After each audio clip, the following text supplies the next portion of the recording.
good evening. No, I'm just going to move in.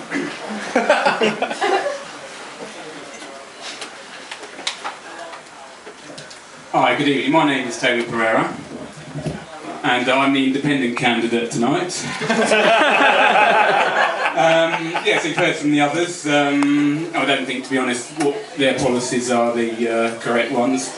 I don't think laughter is really the best way to win over the voting public.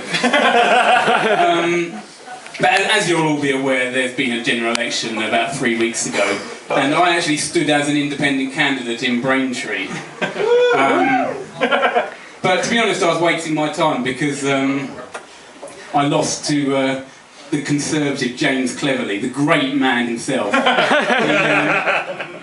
He won with 53% of the vote. So I think if I'm ever going to stand again, I'm going to have to try and be a bit more like him. Because he obviously knows what he's doing. So I've actually come armed with his leaflet today. I'll just get this out. Oh no, I can't find it now. Oh, here we are. So I thought maybe I could have a look through this and maybe learn a few of his secrets. So we have here on the front, I don't know if any of you can really see that, but at the top it says James Cleverly, straight talking. I don't know, I mean, you probably won't be able to read the straight talking very well because it's blue writing on a blue background. So that's how Tory he is. And there's his picture there as well. That's who we're dealing with. So we've got like 3 main reasons to vote for him. So we'll have a look at them one at a time. So, we have at the top here we have a former businessman.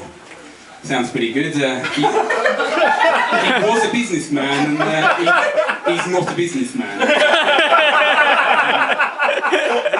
I'll put it another way. He wasn't a businessman, because presumably he wasn't born a businessman, so he wasn't a businessman, and he isn't a businessman now. But,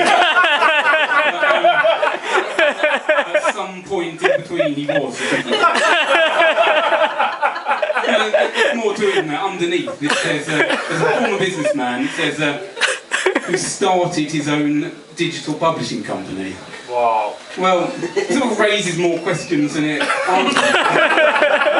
He started it. I mean, it sort of makes it sound like it folded on its first day.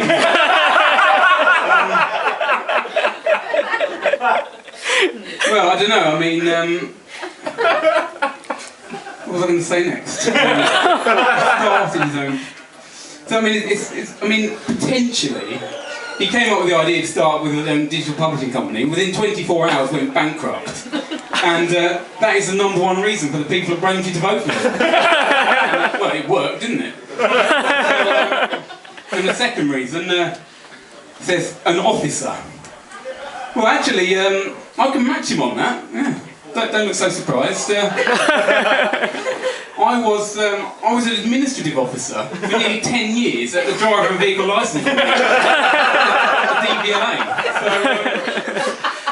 So why did they vote for him but not me? Well, let's read on. In the reserve forces with over 20 years of service. Well, basically means he was Gareth Keenan from The Office.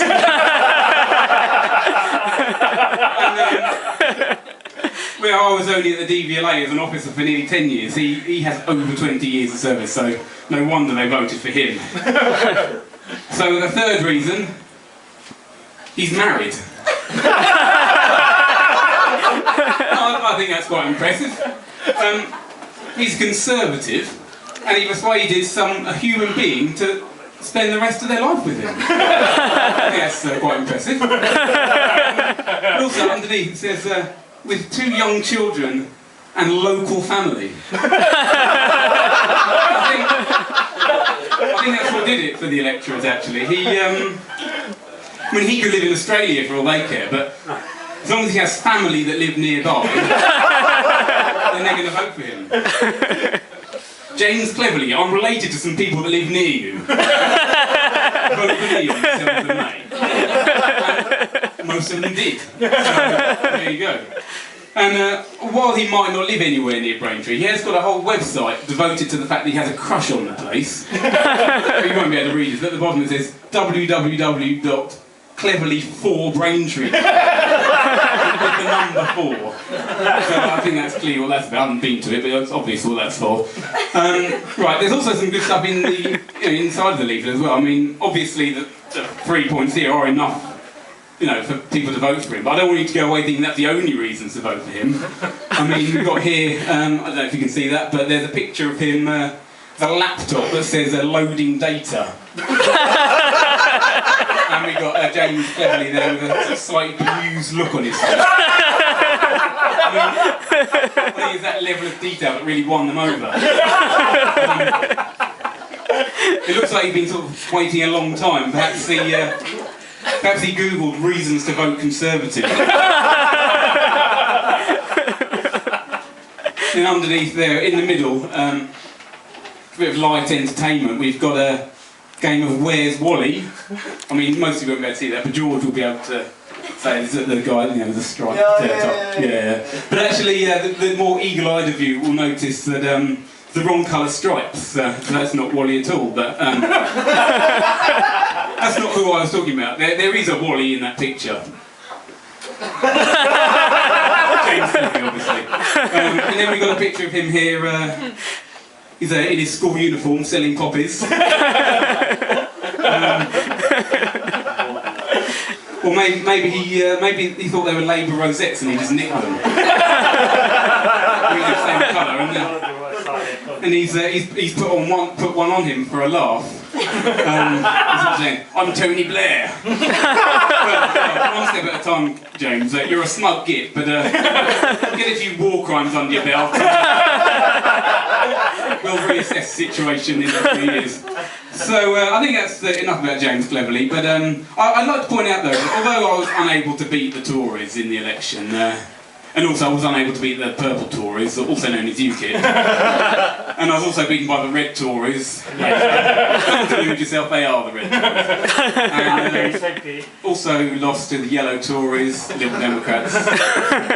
And, well, there wasn't an SNP standing in Braintree, actually. I